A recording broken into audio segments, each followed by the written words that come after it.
ကျမအများပဲမေးတယ်လေအရင်တော့ကျမကိုတင်းမာတယ်ဆိုတော့ဘာကိုပြောတာလဲဆိုလို့ရှိရင်အဖြေဘယ်တော့မှမလာဘူးအဲ့တော့အခုလည်းကျမဒီလိုပဲမေးရမှာပဲအရင်တော့တင်းမာတယ်ဆိုတော့ဘာကိုပြောတာလဲဆိုရင်ဘယ်တော့မှမဖြေဘူးဟိုလိုဒီလိုနဲ့အဲ့တော့ကျမထင်တာကတော့အရင်တော့ဆိုလို့ရှိရင်ကျမဒီမကပါဘူးကျမတို့မျိုးသားဒီမိုကရေစီအဖွဲ့ချုပ်ရဲ့အမြင်တွေကိုအများပြည်သူနဲ့တစ်ကမ္ဘာလုံးကသိဖို့ဆိုတာအင်တာနက်ခက်ပါတယ်ကျမတို့ဟာအင်တာနက်အကန့်အသတ်ကြားရကနေလွတ်တဲ့အခါကျတော့ကျမတို့ရဲ့အချင်းအမြင်ကျမတို့ရဲ့အနေအထားကျမတို့ရဲ့မူဝါဒတွေကိုအများသိအောင်ပြောနိုင်ခွင့်မရှိခဲ့ပါဘူးအခုနောက်ပိုင်းကျတော့ကျမတို့ရဲ့မူဝါဒသဘောတရားတွေကိုအများသိအောင်ပြောနိုင်ခွင့်များလာလို့ကျမတို့အဖွဲ့ချုပ်ဟာပျော့ပြောင်းနေလို့မြင်လာတာလို့ကျမထင်ပါတယ်တကယ်တော့ကျမတို့အစကတည်းကလည်းပျော့ပြောင်းခဲ့ပါတယ်ကျမတို့အများပြောပါတယ်ကျမတို့ကမပျော့ပြောင်းတဲ့နေရာဒူးပေါင်းမရှိတယ်ဒူးတော့မထောက်ဘူးလို့ဒါပေမဲ့ခြားနေရာတွေကတော့ပျော့ပြောင်းပါတယ်လို့ကျမတို့အများပြောခဲ့ပါတယ်Concerning the question that Margherita Ghinassi posed to us in position of President Wu Tenzin, the words that they got from him yesterday in the capital were really reiterating his true commitment to the reform process and to a democratic government. So that's what I have to report. I'm very pleased that there is a coincidence with what Donna Aung San Suu Kyi has just said. Paula Hancock, CNN. Aung San Suu Kyi, do you have a message for your supporters, some of whom I've spoken to are obviously disappointed that things aren't running as smoothly as they thought they would at the beginning. Some are very disappointed you're not in Parliament, that they voted you to take that position. Well, we'll certainly protect their interests. We have protected their interests all along, even when we were nowhere near the National Assembly. But we think that the present problem can be smoothed over because we would like to regard it as a technical problem rather than a political one. And we would hope that others will also look upon it this way and not try to push it to the extent that it becomes a political deadlock. And I am hopeful that it will not get to the point. I don't think that all our supporters are of the same mind. This is democracy. But one thing that I would like to tell our supporters is that there are going to be difficulties, not just now, but ahead as well. We'll just have to get over them. Are you worried about pharmacists' conservative would increase the support to the farmer reform? What will you do to prevent this situation?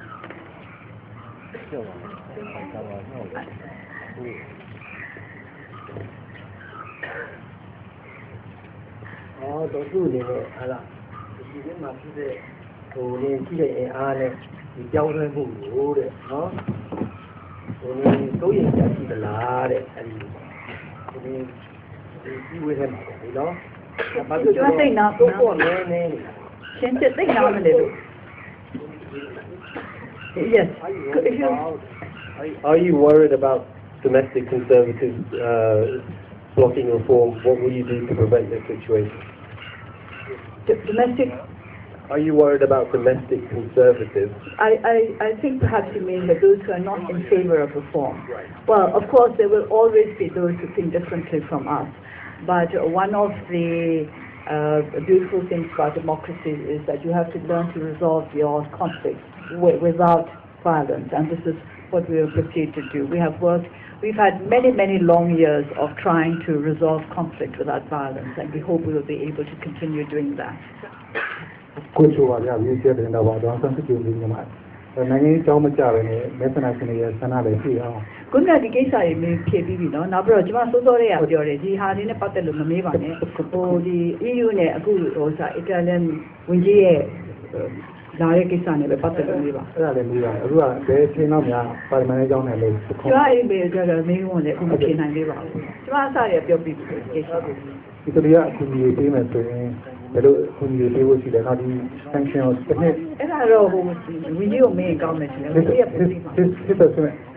Minister, I'd like to ask you a question.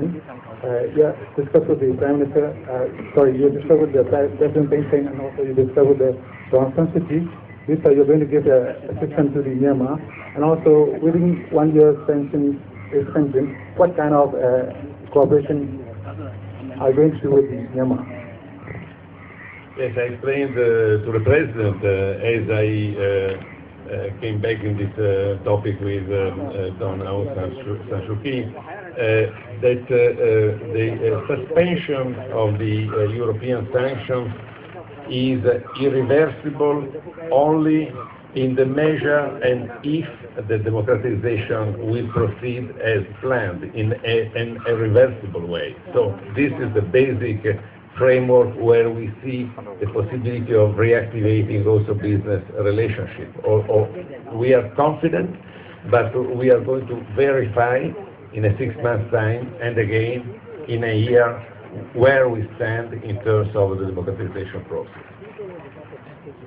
The development is, and we intend also on national basis to reactivate and to go on. In fact, we have programs which have never been interrupted through our NGOs, which are more close to the real needs of people, villagers, to the grassroots of the society. We intend to continue with a lot of attention to the real needs and services which are requested by the population. But we intend also to consult the NGOs and political forces which are operating on the ground to understand better. Thank you. Stuart Pershing, Reuters News Agency. Hopefully this will be the last question about Parliament, and I also have a question for the Minister. But can you clarify on the parliamentary issue? Many countries, including the United States, have parliamentary oaths saying vowing protection and safeguarding the Constitution, but that doesn't in any way prevent changing the Constitution or amending the Constitution once you're inside Parliament. So I think many people don't understand what's the point of being outside when you can change the Constitution from inside. Could you clarify that? And for the Minister, when do you think, now that sanctions have been lifted, when do you think we'll see actual developments on the ground? How quickly will it move? And what do you see as the main barriers to investment in Myanmar at the moment? Well, to answer that question, there are inconsistencies with regard to the wording in the Constitution itself, in the schedule of the Constitution, and the election laws and the party registration laws. This is why I say that this is a technical matter. There has to be consistency when it comes to laws, and that is a legal convention. And we can't say one thing in one place and another thing in another place. There has to be consistency. And you mustn't forget that this is one of the major issues that prevented us from entering the 2010 elections. Madame Alessandra Farrugia from Quotidiano Now, Nazionale. in answer to the previous question, we have noted also in the set of measures which have been taken by Burma recently and part of the democratic reform process, there have been also measures concerning the economy, concerning the exchange rate, and concerning, we have been told also something which is underway for the protection of foreign investment. And all this, of course, is possible, further investment in this country, and also important operation, important partnership with the foreign companies, especially Italian companies, in sectors like infrastructure, energy, construction, and so on, are possible if the business climate becomes really stabilized by this concept of irreversibility of democratic path. So this links very much to the idea that development could be a very strong force to promote democratic evolution of a society, and we intend to move in this direction. Madam, in interview in 2011, you said that you think that a parody of democracy could be more dangerous than a blatant dictatorship. My question is this reform process real? Can we trust this reform process? Thank you. I said earlier that I trust the President and I trust him to try to bring about reform. But whether the reform process is real or not, that is to say, whether it will go through to the end or not, will depend not just on the President, but on the military, on other members of the government, and I think ultimately on the people themselves.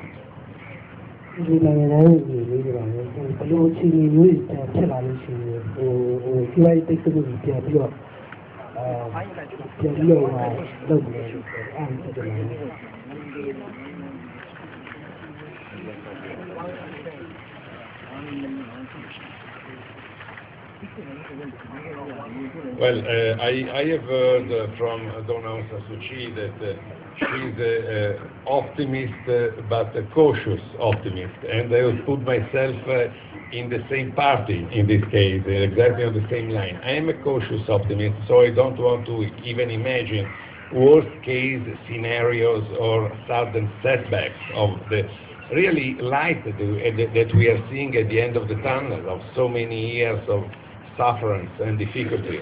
So I would not like to even to dwell into considerations which could bring us back decades. The path is forward, and I think that I'm really confident that sanctions, that we in Europe will be able to remove definitely the sanctions in the future, and not a too distant future, because we will be able to assess the very impressive gains in the democratic process of the country, which should be made. Thank you.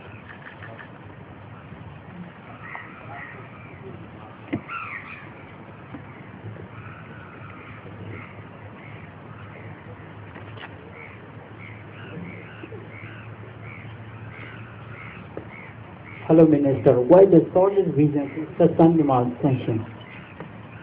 Sorry? What is the solid reason to suspend Myanmar sanctions?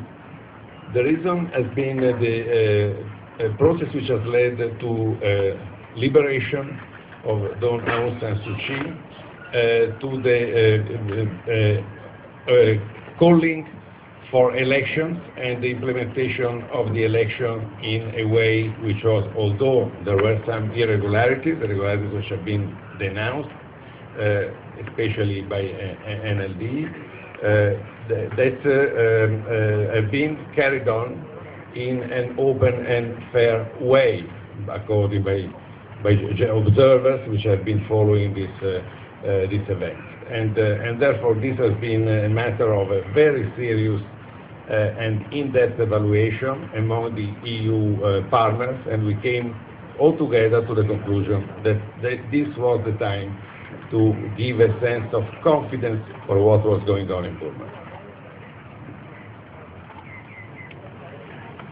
Thank you very much. Thank you very much, Paula. Thank you.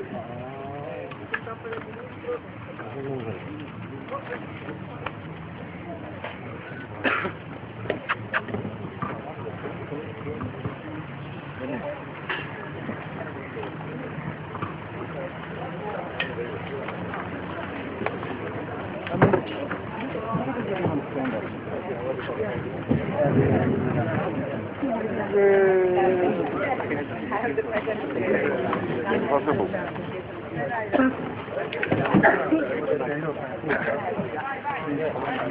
Why